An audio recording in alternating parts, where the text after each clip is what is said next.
Bonjour, je suis Madame Kone Mariam Diarra, professeure de physique-chimie.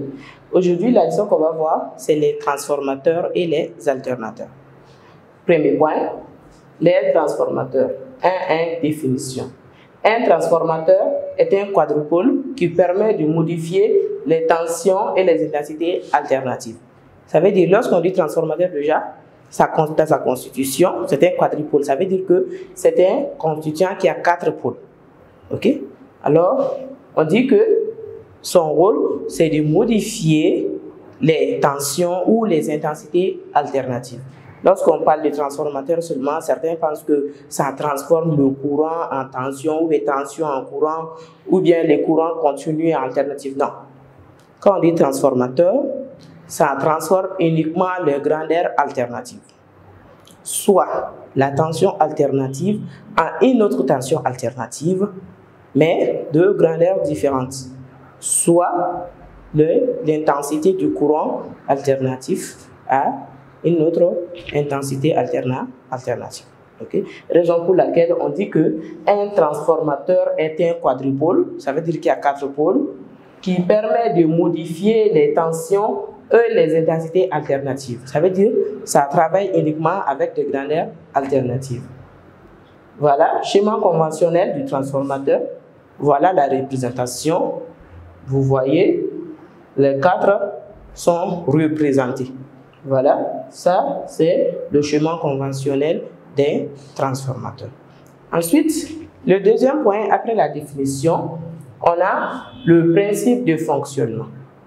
Un transformateur est constitué par un cadre de fer doux sur lequel sont enroulés 2 circuits indépendants. Ça veut dire qu'on a le premier circuit qui est constitué d'enroulement, aussi le deuxième circuit qui est aussi constitué d'enroulement. Indépendant, ça veut dire qu'il n'y a pas de liaison électrique entre les deux. Okay? Il n'y a pas de liaison électrique ou de liaison mécanique entre les deux, comme vous avez vu sur le schéma conventionnel. Sont enroulés 2 circuits indépendants. On a les deux, on a le primaire et le secondaire. Okay? Le primaire et le secondaire, comme on peut voir sur le schéma conventionnel. Ici, on a le primaire et là, on a le secondaire. Okay? Vous voyez, chaque circuit a son enroulement. Voilà les enroulements du premier circuit. Ici, on a les enroulements du deuxième circuit. Et ces enroulements peuvent être différents. On dit N1 spire et le secondaire N2 spire. Lorsque le primaire est alimenté par une tension alternative, il s'y crée un champ magnétique. Ça veut dire, lorsque au bord du primaire, on a une tension alternative, dans ce cas, cette tension crée un champ magnétique dans le circuit.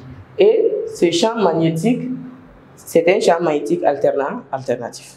Ensuite, on dit les lignes de champ magnétique canalisées par le cadre de fer doux provoquent dans le secondaire une variation du flux. Ça veut dire que la tension alternative qui se trouve au bord du primaire va créer un champ magnétique.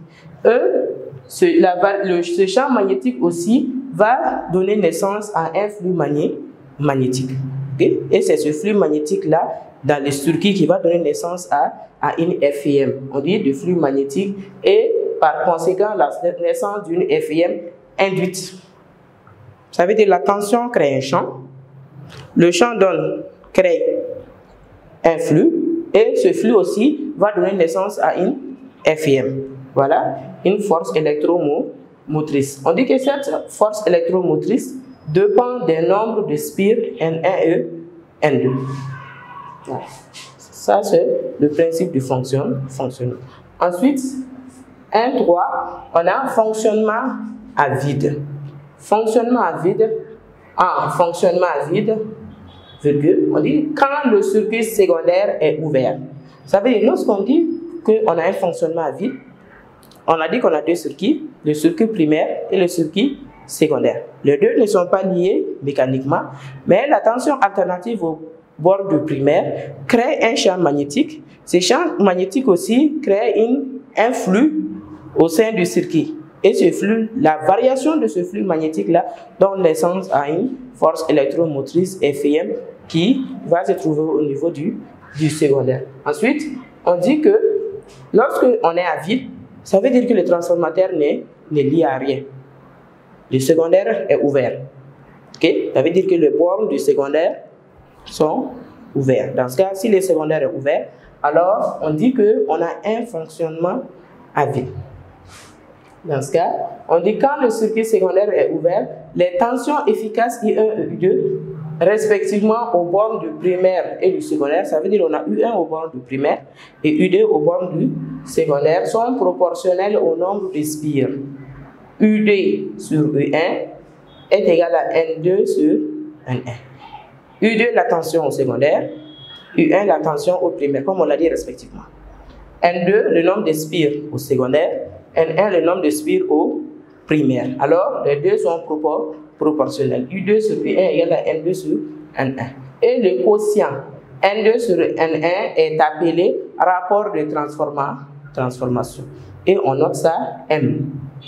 M, c'est le rapport de transformation. M égale à N2 sur N1.